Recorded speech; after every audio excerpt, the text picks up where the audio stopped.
નમસ્કાર, આપ જોઈ રહ્યા છો સંદેશ ન્યૂઝ, તમારી સાથે સત્યની સાથે સંદેશ વિશેષ સાથે હું છું નુપુર। ચીન અને ભારત વચ્ચે સંબંધોમાં આવેલી ખટાશથી તો આપણે સૌ વાકેફ છીએ જ।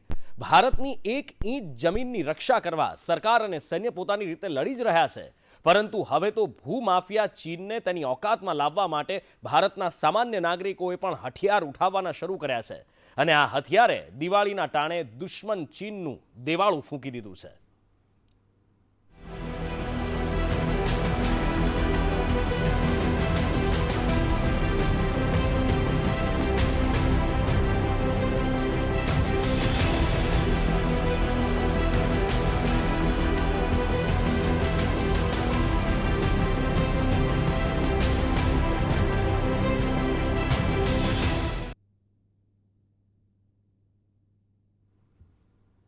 જોઈ લે દુશ્મન, આ મારું ભારત છે।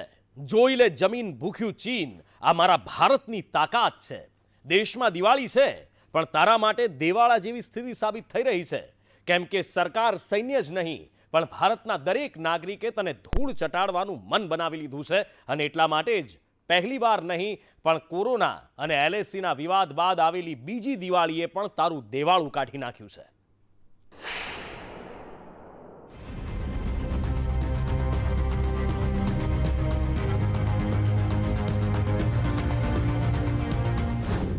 ચીનની બરબાદીનો રોડમેપ તૈયાર।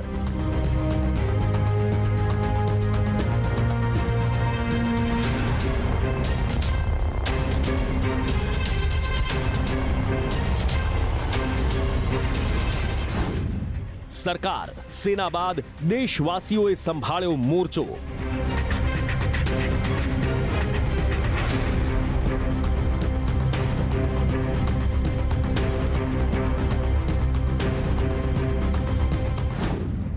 ડ્રેગનને પાઠ ભણાવવા દેશવાસીઓએ ઉઠાવ્યું હથિયાર।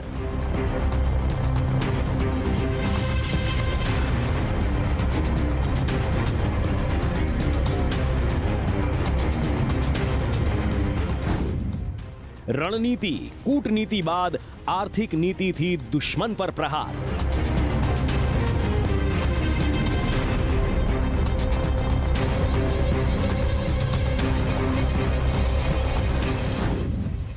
સતત બીજી દિવાળીએ ચીનનું નીકળ્યું દેવાળું। સેના અને સરકાર ચીન વિરુદ્ધ પોતાનું કામ કરી રહ્યા છે, પરંતુ જ્યારે કોઈ દેશ દુશ્મન સામે લડે ત્યારે દુશ્મનને જવાબ આપવાનું કામ માત્ર સૈનિકો અને સરકારનું જ નથી, પરંતુ દેશવાસીઓએ પણ પૂરા જોશ સાથે તેમાં ઝંપલાવવું પડે છે। ત્યારે ચીન અને ભારતના સંબંધોથી આપણે સૌ પરિચિત છીએ જ, અને સાથે જ આખી દુનિયાને પણ ખબર છે કે ચીન માટે પૈસાથી મોટું કંઈ જ નથી। પૈસા એ ચીનની સૌથી મોટી તાકાત છે। ત્યારે હાલમાં તિજોરી ભરવા માટે ચીનની નજર દિવાળી પર છે।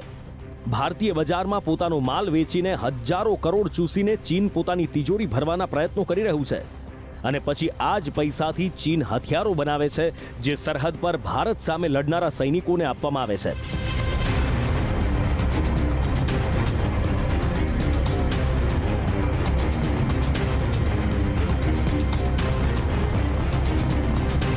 ત્યારે એક વાત તો સ્પષ્ટ છે કે ચીનને પાઠ ભણાવવા માટે, તેને કમજોર કરવા માટે, તેની દુખતી નસ દબાવવા માટે તેની તિજોરી ખાલી રાખવી પડશે, જેના માટે સરકારે છેલ્લા 1.5 વર્ષમાં ધંધાકીય મોરચે ઘણા પગલાં લીધા છે, વિવિધ નિયંત્રણો લાદવામાં આવ્યા છે, પરંતુ ચીન સાથેના વ્યાપારિક સંબંધોને એક ઝાટકે ખતમ કરવા શક્ય નથી, કારણ કે WTO એટલે કે વર્લ્ડ ટ્રેડ ઓર્ગેનાઇઝેશનની કાનૂની જટિલતાઓએ સરકારના હાથ બાંધી રાખ્યા છે।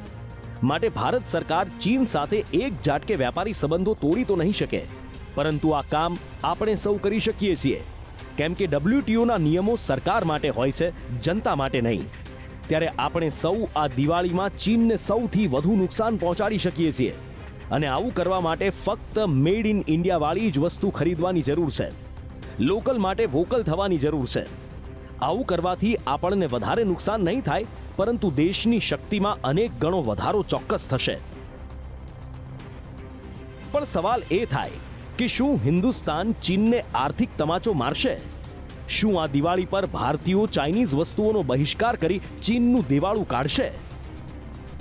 હિન્દુસ્તાન આવું કરી શકે છે એમાં શંકાને કોઈ સ્થાન નથી, કેમ કે ગત વર્ષે ભારતે આવું કરીને બતાવ્યું છે। દર વર્ષે દિવાળીના તહેવારોમાં દેશભરમાં અંદાજે 70,000 કરોડથી વધુનો વેપાર થાય છે, જેમાં હજારો કરોડ રૂપિયા ચાઇનીઝ વસ્તુ ખરીદવાથી ડ્રેગનની તિજોરીમાં જાય છે. પરંતુ કોરોના અને ગલવાન વિવાદ બાદ ચાઇના બોયકોટની જે મુહિમ ચાલી તેના પગલે ગત વર્ષે ચીનને 40,000 કરોડનું નુકસાન થયું હોવાના અહેવાલો સામે આવ્યા છે. આ વર્ષની દિવાળી પણ ચીન માટે ખોટનો ધંધો સાબિત થાય તેવા પૂરેપૂરા સંકેત મળી રહ્યા છે.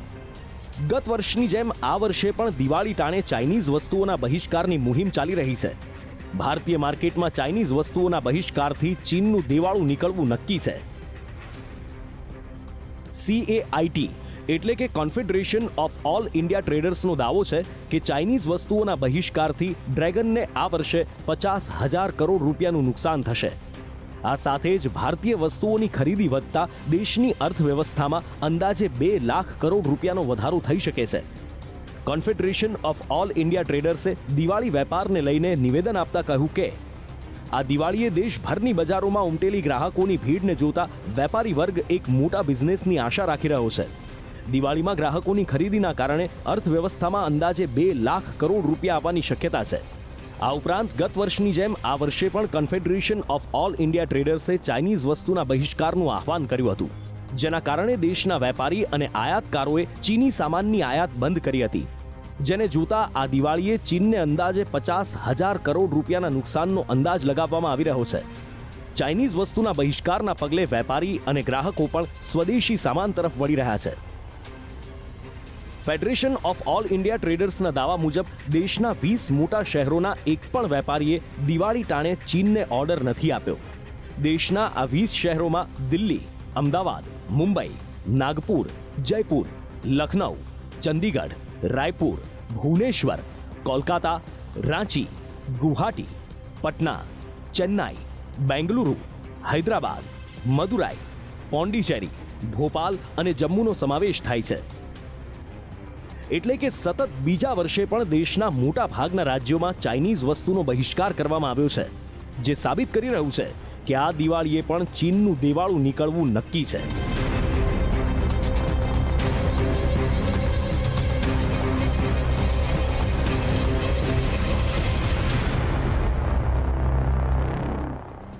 આપને એ વાત પણ જણાવી દઈએ કે દર વર્ષે રક્ષાબંધનથી લઈને નવા વર્ષ સુધી એટલે કે તહેવારોના આ 5 મહિના દરમિયાન ભારતીય વેપારીઓ અને આયાતકારો ચીનમાંથી અંદાજે 70,000 કરોડ રૂપિયાનો સામાન મંગાવે છે.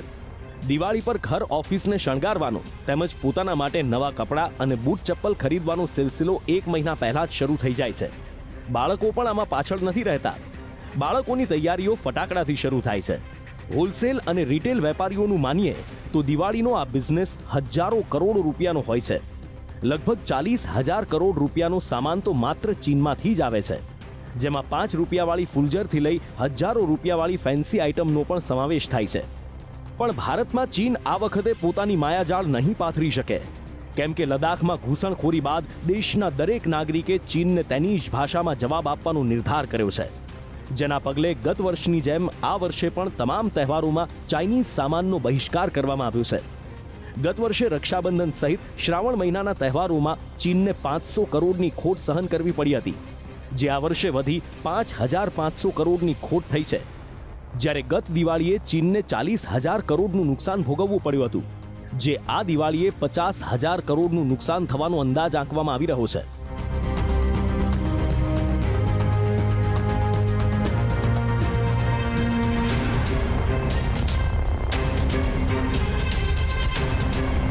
દેશમાં જ નહીં પરંતુ વિદેશમાં પણ હવે ભારતીય સામાનોની માંગમાં જબરજસ્ત વધારો થયો છે.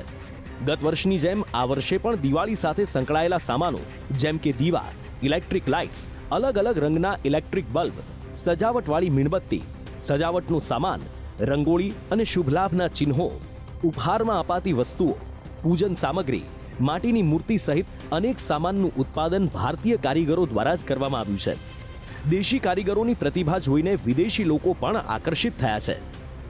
આના પરથી એક વાતનો પુરાવો મળી જાય છે કે સરહદ પર સૈનિકો જ નહીં પરંતુ દેશના દુશ્મનને ધૂળ ચટાડવા માટે દેશનો દરેક નાગરિક તૈયાર છે.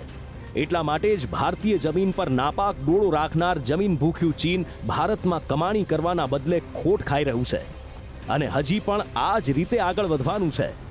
ગત વર્ષે તહેવારોમાં ચીનને જેટલું નુકસાન થયું એના કરતાં આ વર્ષે થયેલા નુકસાનનો આંકડો મોટો છે. ત્યારે આશા રાખીએ કે આવતા વર્ષનો નુકસાનીનો આંકડો જોઈને ચીનને ભારત સામે યુદ્ધ કરવાનો વિચાર તો દૂરની વાત છે, પરંતુ સપનું પણ નહીં આવે અને ભારતની દરેક દિવાળીએ ચીનનું આવી જ રીતે દેવાળું નીકળતું રહે. બ્યુરો રિપોર્ટ, સંદેશ ન્યૂઝ. આ તો વાત થઈ ચીનના દેવાળાની કે જે દિવાળી ટાણે આપણે છેલ્લા 2 વર્ષથી કાઢતા આવ્યા છીએ. પણ હવે વાત કરવી છે દિવાળીની ઉજવણીની, કારણ કે ઉત્સાહનો તહેવાર છે, ઉલ્લાસનો તહેવાર છે અને આ તહેવાર ન માત્ર ભારતમાં પણ દુનિયાના કંઈ કેટલાય દેશોમાં રંગે ચંગે ઉજવાય છે. ક્યાં કેવી રીતે દિવાળીની તૈયારીઓ થઈ છે, આ દિવાળી વિશ્વમાં કેવી રહેશે, બતાવીશું એક બ્રેક બાદ.